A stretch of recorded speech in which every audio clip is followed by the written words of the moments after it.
Greetings and namaste. This is Shiva, your friendly neighborhood wellness guide and philosopher, coming at you from Minneapolis, Minnesota. So today we are exploring the third great element, which in Ayurveda is known as part of the 𝑃𝑎𝑛𝐻 or the five great elements. We kind of come down the line from space or akasha and air or vayu. Now we're going to explore the third element in that hierarchy, if you will, which is fire or agni. Now, agni or fire is, again, very strategically positioned in terms of the hierarchy of the elements. You've got space, which is essential for anything to really manifest in a physical form.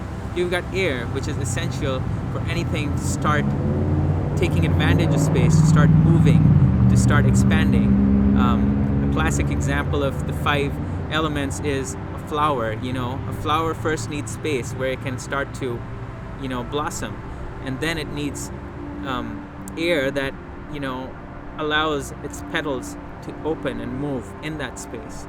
And then as you look into the flower, you will start to see the flower, and that is the quality of fire, the vision piece.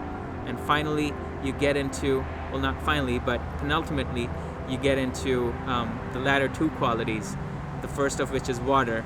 As the flower opens up, it soaks in different elements, and you kind of see the petals drawing water from the roots, and that makes the petals really pulsate with life. And then finally, the flower releases a beautiful fragrance, which is really synonymous with earth. We'll get into some of those senses later as they correspond to the elements. For now, let's focus on agni or fire. Now in Ayurveda, like I said, agni is really well positioned. It's right in the center of the five elements from a hierarchical perspective. And agni is, in Ayurveda, really the power of digestion.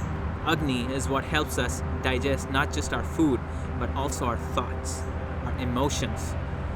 And our intellectual life is also centered around agni. Our spiritual life is also centered around agni, and how we can transform from what becomes an increasingly physical existence to coming back to a higher level of connection with source. So we're born of source, but as we come into the physical plane, we kind of start that journey, or at least we're supposed to start that journey back to source. And at any given point in the continuum, we can be thankful for that journey, and we can embrace where we are in that journey. So agni can refer to many qualities. Think of the qualities of fire. Those might be the qualities of transformation. When fire gets in contact with something, does it remain the same? No, right? If it's iron, it could become red hot. It starts changing over time. It might start melting. Its form changes, goes from solid eventually to molten and liquid. If you think about fire coming in contact with, say, something that's combustible, that will start to burn, turn into ash, like paper, or a forest fire. If you think about the fire that is inside our belly, the digestive fire, when our food goes in, it's that fire that helps us digest food and assimilate it in a way that nourishes the body and keeps it thriving, not just surviving.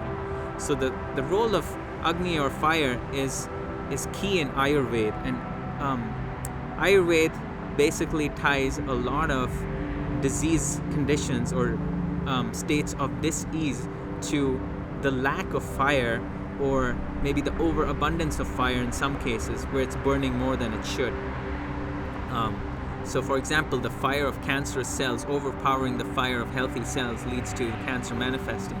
But as long as the healthy cells keep the cancerous cells overpowered, we're in good shape, right? Because cells are being created, they're doing their, they're sustaining themselves, and then they're getting destroyed even as we speak. So fire operates at the cellular level even. There's also the fire of the mind that helps us digest our thoughts, that's helping us maybe digest some of these deeper concepts I'm trying to share with you in a more accessible sense. Think about the role of fire in your life. Does it merely keep you warm in the winter, or is there more to it? What about the fire of passion, of creativity?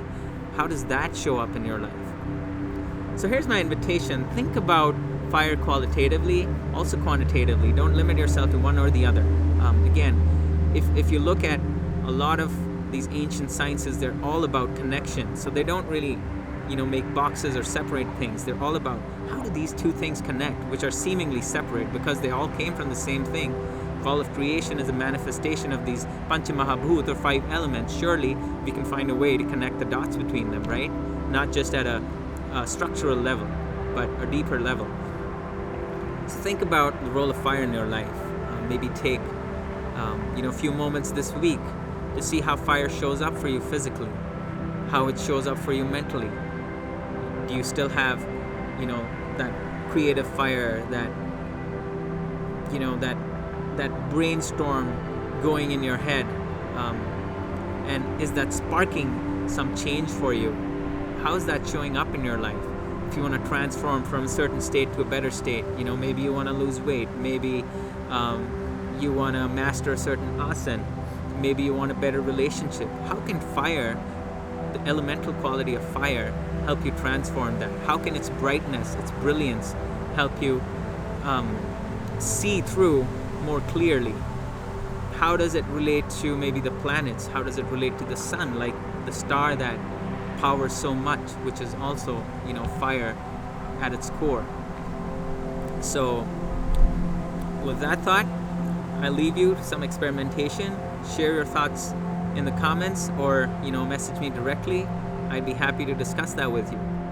This is Shiva signing off with a lot of warm fire for you.